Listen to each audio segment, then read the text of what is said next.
Meanwhile, the DA is preparing to launch its local government election manifesto, a document expected to outline its vision for municipalities and its pitch to voters ahead of the 4th of November polls. We have roped in political analyst Dr. Dale McKinley to help us unpack this. Dale, could have you on the program this afternoon. Firstly, give us a sense of what we can expect to see in the DA's local government election manifesto. What do you anticipate will be top of mind for this party? Yes, good afternoon, Tlantla, to the viewers. Thank you for having me. Look, I think that what the DA is going to have in there is going to be a very sort of practically oriented manifesto. They're going to focus particularly on infrastructural issues. It's no mistake that they're launching in Johannesburg, where everyone knows that the infrastructural crisis, particularly around water, is quite advanced, and where they've deployed Helen Zille as their mayoral candidate. So I think what they're going to look at is they're going to basically say, we're here to fix what needs to be fixed in the short term, whether that's water, electricity, roads, other kinds of things. They're also going to focus, I think, particularly on the large metros, whether that's Tshwane or Ekurhuleni, obviously Johannesburg and others, to say that, if our metros aren't working, well, how can we have the rest of the local government working? I think they're also going to basically say that they are going to show that they have governed better. They're going to make claims about their governance in Cape Town and the Western Cape and say, you see, we are doing it better. If you vote for us, this is what we'll do in the rest of the country, and particularly in Johannesburg. So I think they're going to keep it fairly simple and straightforward and focus on those particular issues. Speaking about what they believe they can do better, I mean, which voter concerns, Dale, is the party likely to prioritize, particularly around service delivery issues? I mean, governance issues as well, but also looking at local economies. Yeah, one can make the critique clearly right from the beginning that the DA's dominant constituency is not poor and working class people, although they are seemingly to attempting to try to address that. But I think they're basically going to try to depoliticize in some ways this kind of local government and say, listen, we're beyond ideology now. It's not about supporting the liberation movement of the ANC. It's about getting things to work.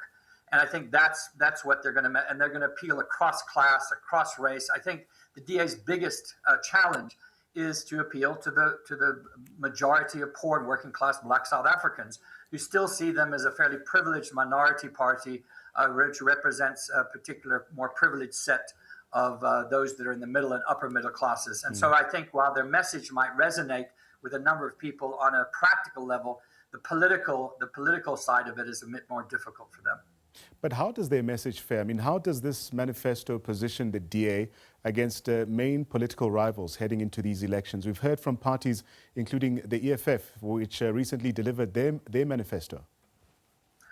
Yeah, I think, the DA is going to basically, they only have really one province and one large metro to sort of point to say, this is what you can expect if we govern. They're in coalition governments, obviously, in other areas with other political parties. Right. But in these contexts, I don't think they're going to be talking about other, Action SA or whoever their coalition partners are going to be. So what's going to try to set them aside is they're going to say, we're cleaner, we're less corrupt, we are more efficient, we're more practical. We're not biased towards any, even though that's obviously a particular contestation. We're not biased towards any particular sector.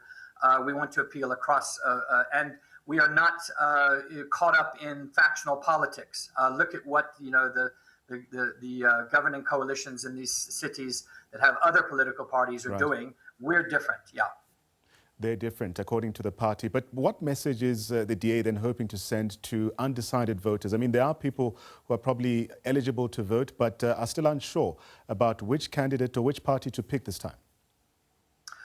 Yeah, I think they're particularly, if you look at, all parties, but particularly the youth. This is the sort of the main constituency that everyone's after, because the youth are the constituency that votes the least, and yet they're the most numerous. And if you look at the under 40s in our country, so I think it's going to be also about looking at the future. And the DA is going to say, and they have a fairly sophisticated PR machine, irrespective of what we think about it, and Helen Zille's antics in her photographic opportunities. But what they're going to say is, this is look, here's their future. If you keep with these political parties, your future is here. Come with us, we'll change your future. We'll provide jobs, we'll grow this economy, we'll do these things. This is politics. So I'm not saying here that I agree with the DA or that I think that their message is the right one. I think, though, that this is what you can expect from the DA, because they're going to try to set themselves apart, particularly from the ANC, but also from the other political parties that might take some of their, for example, the Patriotic Alliance or the Action SA, that might take some of the vote that otherwise they are looking for. To take from your words, this is politics. But Dale, looking at the broader political landscape, how significant will coalition politics be after these municipal elections in November? They'll be central, They're going to be, this is our future. I don't think that in our town here of Johannesburg, I don't think there's going to be any political party that is going to get an outright majority. I think it's going to be increasingly difficult in the metros for any political party to get an outright majority. You might see that particularly in sort of more rural districts and smaller towns, yes. But I think where the majority of the population live, and if you looked at our census, if you look at Gauteng, Western Cape, and KZN, over 60% of the entire population of our country resides in these three provinces. So this is where the power really lies, both economically and politically. And I think that that's where all the political parties, including the DA, are going to concentrate. And that's why I said it's no mistake that they are launching in the heart of Johannesburg, in Mary Fitzgerald Square, which has historical significance. So they're almost trying to take a page out of the book of the ANC itself. So we will be carrying coverage of these proceedings as well when the DA launches their manifesto. But for many like us and those at home who will be watching the launch itself, what should we be watching for when the manifesto is officially launched for the DA here? Well, you should be watching who speaks the most. It's interesting, if you want to talk about internal party politics, who is in power now. And the DA's had quite a lot of young people coming up that's got changes. So looking at what is their message, not only obviously, but internally, who's calling the shots? Who are they putting forward outside of obviously Helen Zille and the mayoral candidates? Right. And also whether or not they to look at, for example, their constituents, the people they bring to this launch, to see if they are successful in bringing a cross-section of South Africans and starting to overcome this very, very deep barrier that they have, which is the still continuing perception that they represent only a particular section of our population.